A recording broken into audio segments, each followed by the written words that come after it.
வணக்கம். தினமலர்.com மாலை 4 மணி செய்திகள். முக்கிய நிகழ்வுகள். 1957 கோடி ரூபாய் சாலை மேம்பாட்டு திட்ட பணிகள். சட்டசபையில் முதல்வர் ஜெயலலிதா அறிவிப்பு. என்ஜினியரிங் கல்லூரிகள் புதன்கிழமை திறப்பு. அண்ணா பல்கலைக்கழகம் அறிவிப்பு. சபாநாயகரை முற்றுகையிட்டு திமுகவினர் வெளியேற்றம். ஜே. அன்பழகன், சிவசங்கர் 2 நாட்களுக்கு சஸ்பெண்ட். விரிவான செய்திகள். புறவழிச்சாலை, வட்டச்சாலை, புதிய மேம்பாலங்கள் என 1957 கோடி ரூபாய் செலவிலான சாலை மேம்பாட்டு பணிகளை சட்டசபையில் முதல்வர் ஜெயலலிதா அறிவித்துள்ளார்.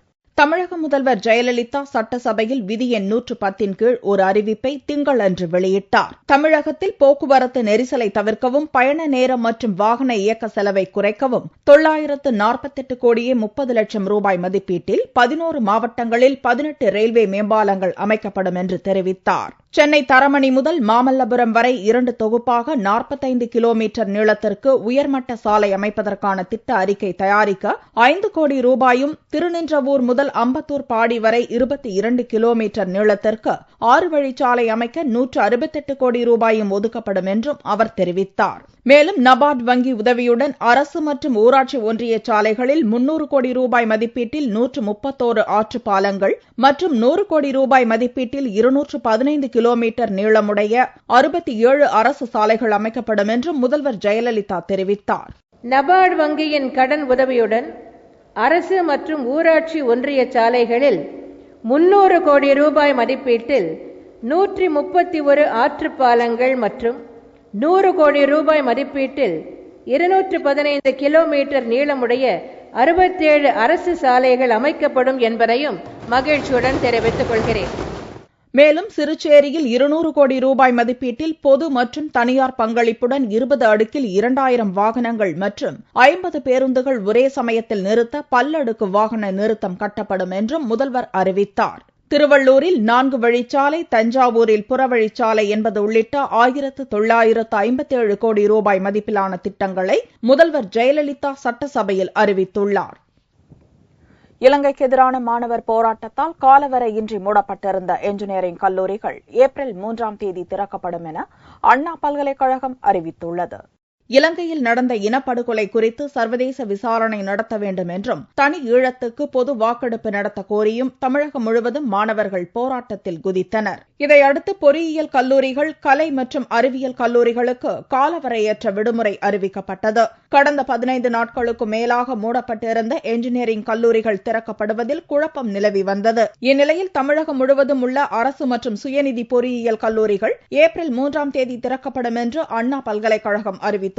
ஏப்ரல் மாதம் தொடங்கிவிட்ட நிலையில் செமஸ்டர் தேர்வுக்கு குறுகிய காலமே இருப்பதை கருத்தில் கொண்டு கல்லூரிகளை திறக்க முடிவு செய்யப்பட்டுள்ளதாகவும், அண்ணா பல்கலைக்கழகத்தின் கீழ் இயங்கும் அனைத்து என்ஜினியரிங் கல்லூரிகளும் ஏப்ரல் 3ஆம் தேதி திறக்கப்படும் என அண்ணா பல்கலைக்கழக பொறுப்பு துணைவேந்தர் காளிராஜ் அறிவித்துள்ளார். கலை மற்றும் அறிவியல் கல்லூரிகள் திறப்பு குறித்து இதுவரை அறிவிப்புகள் எதுவும் வெளியாகவில்லை.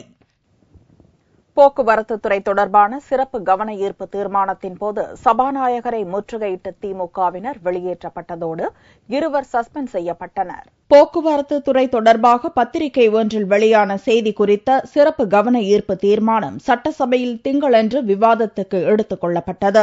எம்எல்ஏக்கள் ஸ்டாலின், சவுந்தரராஜன், கிருஷ்ணசாமி உள்ளிட்டோர் பேசினர். இறுதியில் பதிலுரை அளித்த போக்குவரத்து துறை அமைச்சர் செந்தில் பாலாஜி தனது பேச்சின் போது ஸ்டாலினை விமர்சித்தார். இதற்கு எதிர்ப்பு தெரிவித்து திமுக எம்எல்ஏக்கள் இருக்கையிலிருந்து எழுந்து நின்று கோஷமிட்டதோடு சபாநாயகரை முற்றுகையிட்டனர். தொடர்ந்து கூச்சல் குழப்பம் ஏற்பட்டதால் பலமுறை எச்சரிக்கை விடுத்த சபாநாயகர் தனபால் இறுதியில் திமுகவினரை வெளியேற்ற உத்தரவிட்டார். இதையடுத்து சபை முன்னவரான நிதியமைச்சர் பன்னீர்செல்வம் திமுக எம்எல்ஏக்கள் அன்பழகன், சிவசங்கரன் ஆகிய இருவரையும் 2 நாட்களுக்கு இடைநீக்கம் செய்யும் தீர்மானத்தை முன்மொழிந்தார். குரல் ஓட்டெடுப்பின் மூலம் இத்தீர்மானம் நிறைவேற்றப்பட்டதை அடுத்து அன்பழகன், சிவசங்கரன் ஆகிய இருவரையும் திங்கள், செவ்வாய் என 2 நாட்களுக்கு இடைநீக்கம் செய்து சபாநாயகர் தனபால் உத்தரவிட்டார்.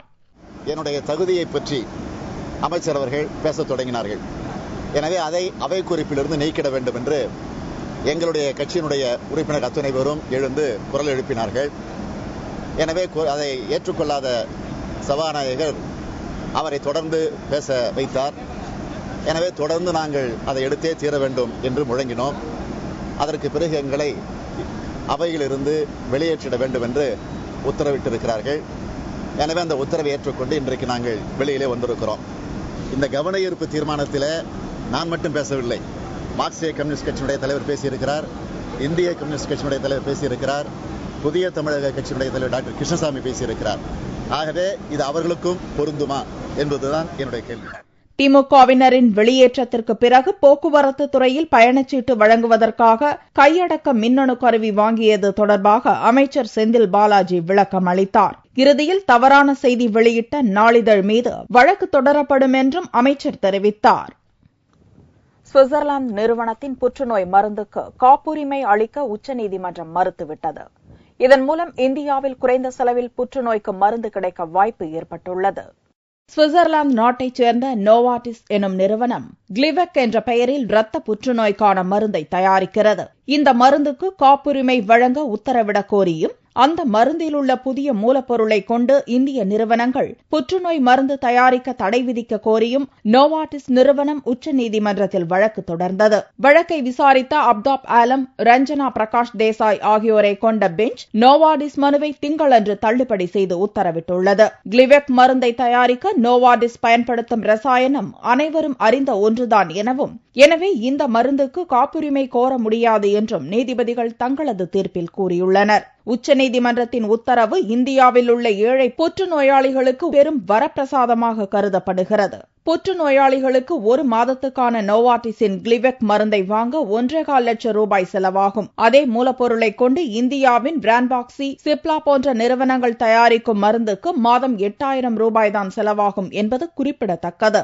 உச்சநீதிமன்றத்தின் இந்த தீர்ப்பின் மூலம் இந்திய மருந்து நிறுவனங்கள் மட்டுமல்லாது உலக அளவில் உள்ள பல்வேறு மருந்து கம்பெனிகள் இந்தியாவில் மலிவான விலையில் பல்வேறு புற்றுநோய்களுக்கான மருந்துகளை தயாரிக்க வழி பிறந்துள்ளது. கூடங்குளம் அணு உலையில் மின் உற்பத்தியை துவக்குவதற்கான ஹேட்ரன் சோதனை ஓட்ட பணிகள் ஏப்ரல் 4ஆம் தேதி முடிவடையும் என்று அணுமின் நிலைய வளாக இயக்குநர் சுந்தர் தெரிவித்துள்ளார். கூடங்குளத்தில் 14,000 கோடி ரூபாய் செலவில் ரஷ்ய தொழில்நுட்ப உதவியுடன் 2 அணு உலைகள் நிறுவப்பட்டுள்ளன. இதில் முதலாவது அணு உலையில் இறுதிக்கட்ட பணிகள் நிறைவடைந்துள்ளன. இதைத் தொடர்ந்து மின் உற்பத்திக்கான ஹேட்ரன் எனப்படும் சோதனை ஓட்ட பணிகள் கடந்த ஒரு வாரமாக நடந்து வருகிறது. ஏப்ரல் 4ஆம் தேதி வரை ஹேட்ரன் சோதனை ஓட்டம் நடைபெறும் என்றும் அதையடுத்து அணு உலையில் விரைவில் மின் உற்பத்தி துவங்கும் என்றும் கூடங்குளம் அணுமின் வளாக இயக்குநர் சுந்தர் தெரிவித்துள்ளார். இதனிடையே மின் உற்பத்தி துவங்குவது தொடர்பான தகவல்கள் வெளியாகியுள்ளதால் கூடங்குளம் அணு உலை எதிர்ப்பாளர்கள் போராட்டம் நடத்த திட்டமிட்டுள்ளனர். ஏப்ரல் 3ஆம் தேதி அணு உலை அதிகாரிகள், ஊழியர்கள் தங்கியிருக்கும் செட்டிக்குளம் டவுன்ஷிப் குடியிருப்புகளை கடல் வழியாக முற்றுகையிடப் போவதாக அவர்கள் அறிவித்துள்ளனர். ராமேஸ்வரத்தில் மீனவர்கள் நடத்திய போராட்டம் முடிவுக்கு வந்ததை அடுத்து 16 நாட்களுக்கு பின்னர் திங்கட்கிழமை முதல் அவர்கள் கடலுக்கு மீன்பிடிக்கச் சென்றனர். ராமேஸ்வரத்திலிருந்து கடந்த 13ஆம் தேதி கடலுக்குள் மீன்பிடிக்கச் சென்ற 19 மீனவர்களை கச்சத்தீவு அருகே இலங்கை கடற்படையினர் சிறைப்பிடித்து சென்றனர். இதையடுத்து மீனவர்களை மீட்க வலியுறுத்தி ராமநாதபுரம் மாவட்டத்தில் மீனவர்கள் தொடர் போராட்டங்களை நடத்தி வந்தனர். ரயில் மறியல், தபால் நிலையம் முற்றுகை என மீனவர்கள் போராட்டங்கள் நடத்தி வந்த நிலையில் சிறைப்பிடிக்கப்பட்ட மீனவர்களை விடுவிக்க உரிய நடவடிக்கை எடுக்கப்படும் என்று மாவட்ட கலெக்டர் நந்தகுமார் உறுதியளித்தார். இதைத் தொடர்ந்து மீனவர்கள் 16 நாட்களுக்கு பின்னர் திங்கட்கிழமையன்று கடலுக்குள் மீன்பிடிக்க சென்றனர். கடல் எல்லையை தாண்டி மீன்பிடிக்க செல்லக்கூடாது என்றும் மீன்பிடி விதிகளை மீனவர்கள் பின்பற்ற வலியுறுத்தப்பட்டுள்ளதாக மீன்பிடித்துறை உதவி இயக்குநர் தியாகராஜன் தெரிவித்தார். முறையான டோக்கன் பதிவுகள் எல்லாம் மேற்கொண்டு அவங்க அனுப்பி வச்சுட்டு இருக்கிறோம். அவங்கள திரும்ப கடல் எல்லையை தாண்டக்கூடாதுன்றதை வலியுறுத்தி எல்லாம் இது பண்ணிட்டு இருக்கிறோம். கடலுக்குள் செல்லும் மீனவர்களுக்கு மீன்பிடித்துறை அலுவலகத்தில் அடையாள அட்டை வழங்கப்பட்டு வருகிறது. வரும் 15ஆம் தேதி முதல் மீன்பிடி தடைக்காலம் துவங்க உள்ளதால் மீனவர்கள் குறிப்பிட்ட காலத்திற்கு மட்டுமே மீன்பிடிக்க முடியும் என்று மீன்பிடித்துறை அதிகாரிகள் தெரிவித்துள்ளனர்.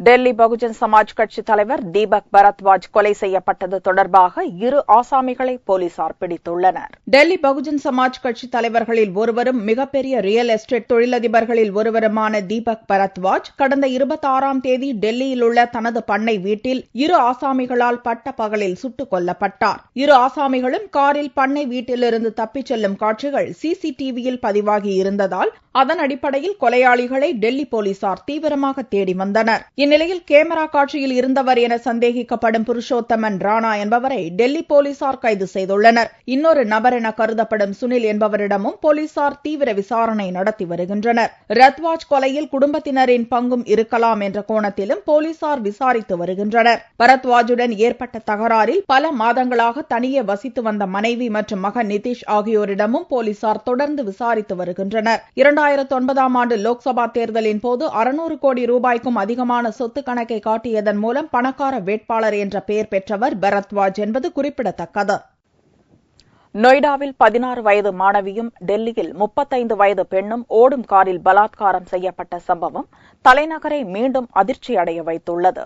டெல்லி அருகே நொய்டாவில் உள்ள மருத்துவமனை ஒன்றில் மேனேஜராக இருப்பவர் ராகுல் சோலங்கி. இவர் தனது பக்கத்து வீட்டைச் சேர்ந்த 16 வயது மாணவியை காரில் லிப்ட் தருவதாக கூறி ஏற்றிச் சென்றுள்ளார். மயக்க மருந்து கலந்த உணவை கொடுத்து அந்த இளம்பெண்ணை மயக்கமடைய செய்த சோலங்கி காரிலேயே பல மணி நேரத்துக்கு மாணவியை பலாத்காரம் செய்துள்ளார். இது தொடர்பாக மாணவி மற்றும் அவளது பெற்றோர் அளித்த புகாரின் அடிப்படையில் சோலங்கியை போலீசார் கைது செய்து விசாரித்து வருகின்றனர். गाड़ी में एक छात्रा को ले जाकर के उसके साथ रेप की एक सूचना प्राप्त हुई है। उस सूचना पर अभियोग पंजीकृत किया गया है और उसमें मेडिकल कराया जा चुका है और उसमें जो अभियुक्त है उसको हम लोग अरेस्ट कर चुके हैं और आगे की जो विधिक कार्रवाई वो की जा रही है. குர்கானில் உள்ள ஷாப்பிங் மாலில் வேலை பார்க்கும் 35 வயது பெண் நள்ளிரவில் டெல்லி சங்கம் விகாரில் உள்ள தனது வீட்டுக்கு திரும்புவதற்காக கார் ஒன்றில் லிப்ட் கேட்டு ஏறினார். அந்த காரில் இருந்த 3 ஆசாமிகளும் அந்த பெண்ணை மாறி மாறி பலாத்காரம் செய்தனர். ஒதுக்குப்புறமான இடத்தில் அந்த பெண்ணை இறக்கிவிட்டு தப்பிய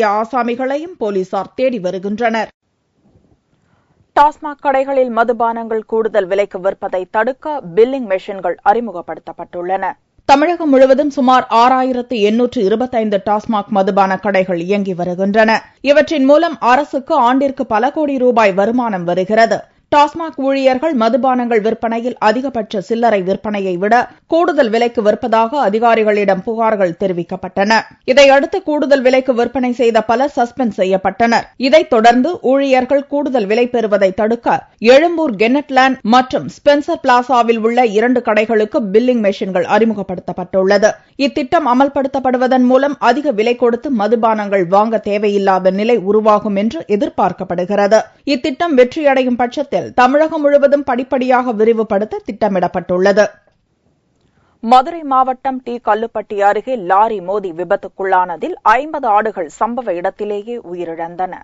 மதுரை மாவட்டம் டி கல்லுப்பட்டி அருகே உள்ள முத்தப்பன்பட்டியைச் சேர்ந்த நாகப்பன், வாலச்சின்னு, சுப்பிரமணி, சங்கரலிங்கம் ஆகியோர் ஆடுகள் வைத்து விவசாய நிலங்களில் கிடைகள் போடும் தொழில் செய்து வருகின்றனர்.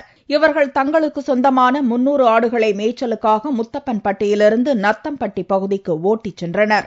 அப்போது காடநேரி அருகே ராஜபாளையம் நோக்கிச் சென்ற லாரி ஒன்று ஆடுகள் மீது மோதி விபத்துக்குள்ளானது. இந்த விபத்தில் 50 ஆடுகள் சம்பவ இடத்திலேயே பரிதாபமாக உயிரிழந்தன. 20க்கும் மேற்பட்ட ஆடுகள் காயமடைந்துள்ளன.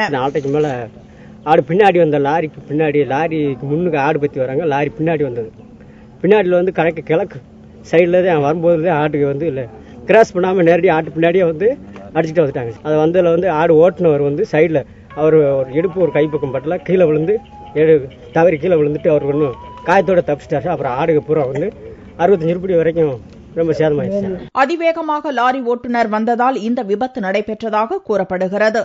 இதுகுறித்து டி கல்லுப்பட்டி போலீசார் வழக்கு பதிவு செய்து விசாரணை மேற்கொண்டுள்ளனர். தங்கத்தின் விலை திங்கட்கிழமை அன்று சவரனுக்கு 56 ரூபாய் குறைந்திருந்தது. ஒரு சவரன் தங்கம் 22,280 ரூபாய்க்கு விற்பனையானது. 1 கிராம் ஆபரண தங்கம் 2,785 ரூபாயாக இருந்தது. வெள்ளி கிராமுக்கு 1 ரூபாய் 20 காசுகள் குறைந்து 1 கிராம் 56 ரூபாய் 60 காசுகளுக்கு விற்பனையானது. பார் வெள்ளியின் விலை 52,930 ரூபாயாக இருந்தது. கோடை வெயில் வறுத்தெடுக்க துவங்கியுள்ள நிலையில் சென்னை மெரினா கடற்கரையில் உள்ள நீச்சல் குளத்தை பல்வேறு தரப்பினரும் முற்றுகையிட்டுள்ளனர். ஏப்ரல் முதல் வாரத்திலேயே சென்னையில் கோடை வெயிலின் தாக்கம் அதிகரிக்க தொடங்கியுள்ளது. கடந்த சில நாட்களாக அதிகபட்சமாக 103 டிகிரி வரை வெயில் கொளுத்த ஆரம்பித்துவிட்டது. வெயிலிலிருந்து தப்பிக்க பலரும் பல்வேறு யுக்திகளை கையாண்டு வருகின்றனர். தலைக்கு மேல் குடை மட்டுமல்ல, துப்பட்டாவும் வலம் வருகிறது. நண்பகலில் பிரதான சாலைகளில் பாதசாரிகளின் நடமாட்டம் குறைந்தே காணப்படுகிறது. இந்நிலையில் வெயிலின் தாக்கத்திலிருந்து தற்காத்துக் கொள்ள சென்னை மெரினா கடற்கரையில் உள்ள மாநகராட்சி நீச்சல் குளத்திற்கு வருவோரின் எண்ணிக்கை நாளுக்கு நாள் அதிகரித்து வருகிறது. சிறுவர் முதல் பெரியவர் வரை பலரும் நீச்சல் குளத்தில் குளிக்க நீண்ட வரிசையில் காத்திருக்கின்றனர். 1 மணி நேரத்திற்கு 15 ரூபாய் மட்டும்தான் கட்டணம் என்பதால் காத்திருந்து டிக்கெட் வாங்குவோர் உற்சாக குளியல் போடுகின்றனர். வெயிலோட தாக்கம் அதிகமாக போயிட்டு இருக்கு. அதனால இப்போ எல்லாரும் மெரினா பீச்ல ஸ்விமிங் பூல்ல குளிச்சிட்டு இருக்கோம். இப்படி குளிக்கிறது வெயிலுக்கு ரொம்ப இதமா இருக்கு. கோடை விடுமுறையும் துவங்கிவிட்டதால் நீச்சல் குளத்திற்கு பள்ளி மாணவர்களின் வருகையும் அதிகரித்துள்ளது. மாநகராட்சி சார்பில் 500 ரூபாய் கட்டணத்தில் கோடைக்கால நீச்சல் பயிற்சி வழங்க உள்ளது குறிப்பிடத்தக்கது. மீண்டும் செய்திகள் இந்திய நேரப்படி இரவு 8 மணிக்கு. வணக்கம்.